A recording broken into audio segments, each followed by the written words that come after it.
Amid the misty moonlit nights along the Tombigbee River, whispers of an eerie apparition circulate among the locals. They speak of a phantom steamboat, the Eliza Battle, that materializes when winter winds howl and the river's surface glistens with frost. Witnesses claim to see ghostly flames dancing on its deck, yet feel no warmth. The phantom vessel drifts silently, accompanied by ethereal music, a melancholic melody echoing from the past. Those who encounter this spectral vision fear it as an omen, a herald of impending doom.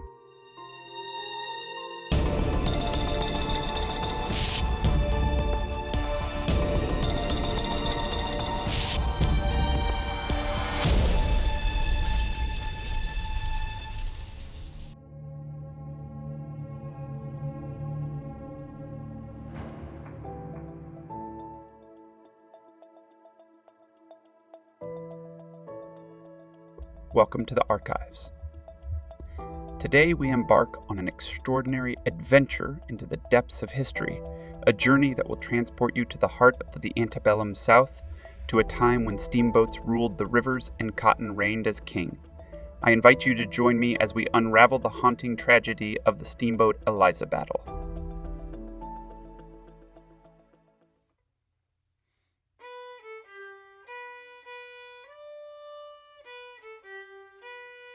Picture yourself in the heart of the Antebellum South, where rich tapestry of culture, economic growth, and societal change danced in harmony. This was a period of monumental transformation, driven in part by Eli Whitney's invention of the cotton gin in 1793. The cotton gin revolutionized cotton production, and by 1860, the South was responsible for 2/3 of the world's cotton output, making it a key player in the global economy. The Eliza Battle was launched from the shipyards of New Albany, Indiana, in 1852. This side-wheel paddle steamer was a marvel of its time. Even the esteemed former President Millard Fillmore graced the decks of the Eliza Battle during a reception in Mobile on April 7, 1854, affirming the vessel's status as one of the most luxurious riverboats of its era. Powered by steam, the side-wheelers like the Eliza Battle were celebrated for their maneuverability and were the ideal choice for navigating the region's narrow and winding rivers. These ships served as a vital link between plantations, transporting a diverse cargo that included plantation supplies, provisions such as sugar, coffee, and rice, and the region's most prized commodity, cotton. As the Eliza Battle navigated the Tombigbee River during this era of profound change, it played a pivotal role in facilitating the exchange of goods and ideas, connecting the South to a rapidly evolving world. Yet no one could have foreseen that this magnificent vessel would soon be thrust into the heart of a haunting tragedy, etching its name indelibly into the annals of history. Before the construction of the Tennessee Tombigbee Waterway, the water levels of the Tombigbee would change with the seasons. For most of the year, the shallow waters north of Warsaw, Alabama, were not safe for large steamers. During this time, the Eliza Battle ran her standard route from Mobile to Warsaw, but as the late winter rains would descend upon the Tombigbee, its waters would swell, allowing safe passage as far north as Aberdeen, Mississippi. It was against this backdrop of seasonal transformation that the Eliza Battle embarked on its fateful voyage in the winter of 1858. The vessel's owners, based in Mobile, had meticulously prepared for this journey, marketing it as a grand gala event. The steamboat had recently acquired a steam piano and had even enlisted 2 string bands to provide uninterrupted dance music, promising an unforgettable experience for the passengers. The excitement was palpable as the boat departed Aberdeen, Mississippi, on that crisp March day. Carriages filled with a jubilant crowd had converged at the Columbus landing, adding to the already festive atmosphere. Among the passengers were a diverse cross-section of society. Ladies and their suitors, newlywed couples embarking on their honeymoon, plantation owners with their spouses, and even traveling salesmen, among others. Around 50 passengers boarded the steamboat at Columbus, but the merriment was just beginning. As the Eliza Battle continued downstream, it made stops at Pickensville, Vienna, Gainesville, and Warsaw, each time welcoming additional passengers and further heightening the festive mood. It seemed like a reunion of neighbors and friends as those residing along the river eagerly joined the voyage. The steamboat's landings were not without their challenges. The high waters of the river made many of these stops hazardous, but the Eliza Battle's dedication to servicing the plantations along the route was unwavering. At Demopolis, Alabama, the last group of passengers brimming with joy and anticipation came aboard. The steamboat was now carrying over 200 passengers, in addition to the crew, and an impressive cargo of 2,000 bales of cotton stacked on the lower and cabin decks. The atmosphere aboard the Eliza Battle grew even more vibrant. Ladies in crinoline dresses and gentlemen in colorful suits danced and reveled, creating an elegant and lively gathering. The steamboat's presence was felt for miles, as its paddle wheel churned, and its distinctive puffing announced its approach to communities along the riverbanks. Between Gainesville and Demopolis, the landscape transformed. Dense swamps lined the riverbanks, giving way to lush plantations as the land began to rise. The passengers' excitement, the music, and the rhythmic puffing of the steamboat drew curious plantation workers to the riverbanks, where they watched the spectacle. Yet, as the night grew darker and the wind colder, an unexpected turn of events cast a pall over the festivities. Around 10 o'clock, a brisk north wind arose, driving passengers from the balconies and hurricane deck into the vessel's interior. Despite this change, the revelry showed no signs of abating, with calls for cotillion partners and the string band playing on.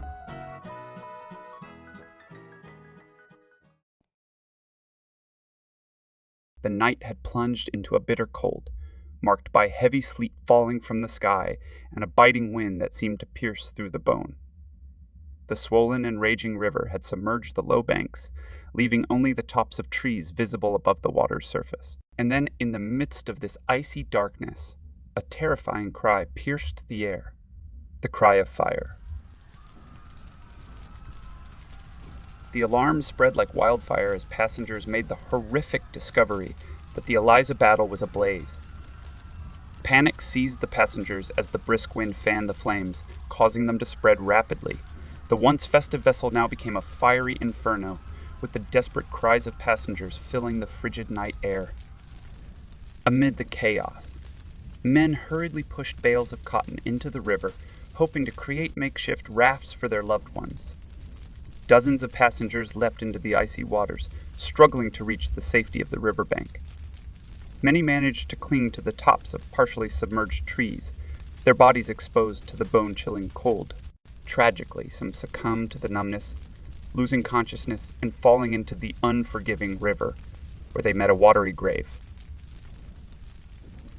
In a desperate bid to save the ship and its passengers, Captain Stone ordered the pilot to steer towards the bluff side of the river. However, the flames had taken their toll on the vessel's controls, with some tiller ropes leading to the rudders burned through and nearly unmanageable. The Eliza Battle drifted to the opposite side of the river and was lodged into a group of trees. With the heat from the raging fire was unbearable, and many of the passengers were able to escape off the upper deck into the trees. But there was a growing fear that the fires would soon spread and engulf the trees they clung to for safety. It was then that the engine of the steamer stopped and the paddles ceased, with the paddles no longer driving the ship into the trees. The Eliza Battle broke free and slowly started to drift downstream and out of sight. Many managed to cling to the tops of partially submerged trees, with the raging fire that they feared now gone, their bodies exposed to the bone-chilling cold. Tragically, some succumbed to the numbness, losing consciousness and falling into the unforgiving river, where they met a watery grave. With the approach of daylight, the true extent of the devastation became painfully clear. A young man with only a skiff at his disposal initiated a valiant rescue mission, seeking to save those who clung to treetops along the river, About 50 individuals were pulled from their precarious perches, their bodies half frozen from the brutal cold.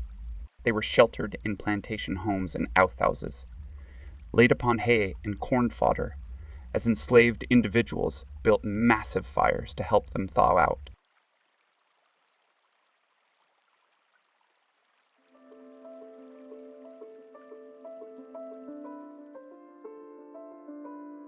Now the question remained, what was the origin of this devastating fire? The tragic night of the Eliza Battle's fiery demise left in its wake a shroud of mystery surrounding the fire's source. Various accounts and speculations swirled over the years, each adding a layer of complexity to the fateful events that unfolded on that bitterly cold evening. One theory that emerged suggested that professional gamblers were responsible for deliberately setting fire to the steamboat. According to this narrative, these gamblers had run afoul of the captain and were forcibly removed from the vessel. In an act of revenge, they allegedly plotted to ignite the ship, leading to the catastrophic inferno. However, this theory, like others, remains steeped in speculation and lacks concrete evidence. According to one version of the events, the disaster may have been triggered by a seemingly innocent act of merriment. A passenger, caught up in the revelry of the evening, inadvertently threw a cigar stub onto a bale of cotton, mistakenly believing it would land in the river. Another account painted a different picture, one involving a daring heist. It was said that two accomplished criminals, commonly known as cracksmen, had robbed the Eliza Battle's safe.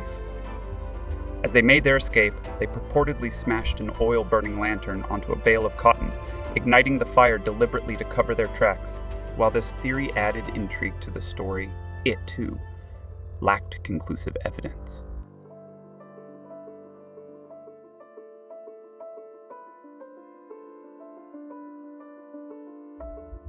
However, a deeper layer of intrigue emerges when we delve into the story of a wealthy planter who had boarded the Eliza Battle at Demopolis.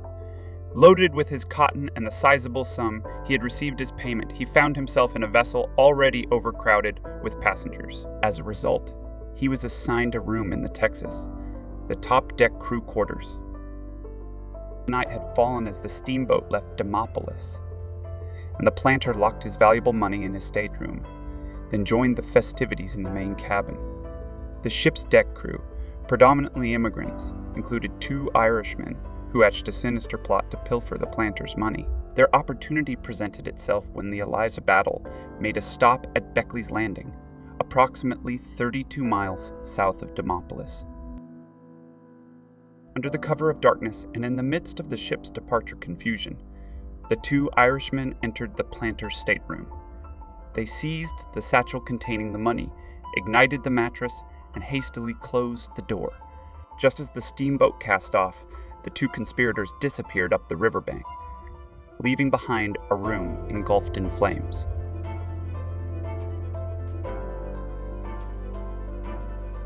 The most intriguing twist in this tragic tale comes from an unexpected source.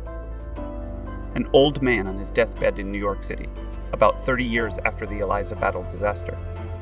Realizing his time was running out, he summoned a priest and made a written confession. In his confession, he revealed that he and a friend had set fire to the Eliza Battle after robbing a stateroom. This confession was sent to authorities in Mobile, Alabama.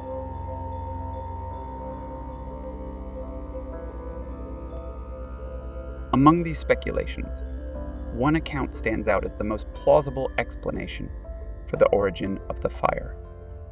So much so that it is what was reported in the papers at the time. An hour or so before the fire, the steamer Warrior passed the Eliza Battle on the river. It is though that a spark from the Warrior landed on the cotton. This small spark could have set in motion the tragic chain of events that led to the catastrophic blaze. In the wake of the Eliza Battle's wreckage, deep beneath the waters of the Tombigbee, legends and mysteries have endured. While some stories have provided plausible explanations, The truth behind that fateful fire remains a haunting enigma, forever etched into the history of one of Alabama's most devastating riverboat disasters.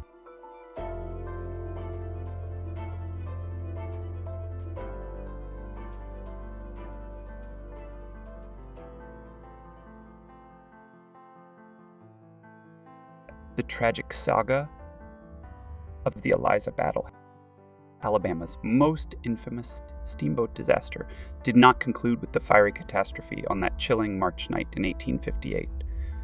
Instead, it transitioned into the realm of legend and folklore, giving rise to the eerie and enduring tale of the phantom steamboat of the Tombigbee. Catherine Tucker Wyndham, a renowned author and collector of Southern ghost stories, immortalized Eliza Battle's spectral legacy in her book, 13 Alabama Ghosts and Jeffrey. In this haunting narrative, the disaster and the folklore surrounding the ghost ship are enshrined as a chilling legend. According to the lore, sightings of the phantom steamboat tend to occur on cold and blustery winter nights, echoing the conditions of that ill-fated voyage. The ghostly vessel appears fully ablaze, mirroring the fiery end it met on the river. It materializes near the very locations where the disaster unfolded, as if frozen in time, a spectral reminder of the tragedy. For those who call the Tombigbee River home, fishermen and river captains alike, the appearance of the Eliza Battle is considered a foreboding omen.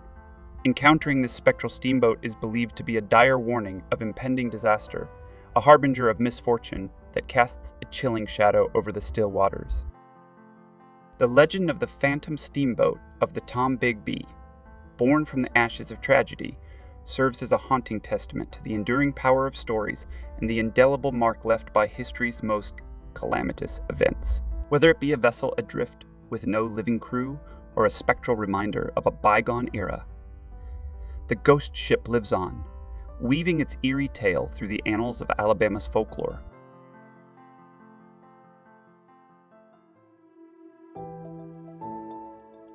As we journey deeper into the captivating tapestry of history, it's inevitable that we may miss a detail or two, or perhaps misinterpret a piece of the past. We greatly value your engagement in this historical exploration. If you have any concerns, additional insights, or corrections, we invite you to be a part of our community's growth.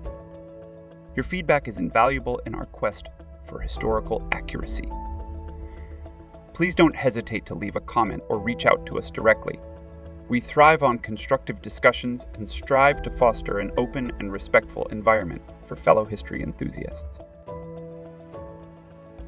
If, like us, you're passionate about unraveling the mysteries of the past, there's a simple way to ensure you never miss a chapter from the archives.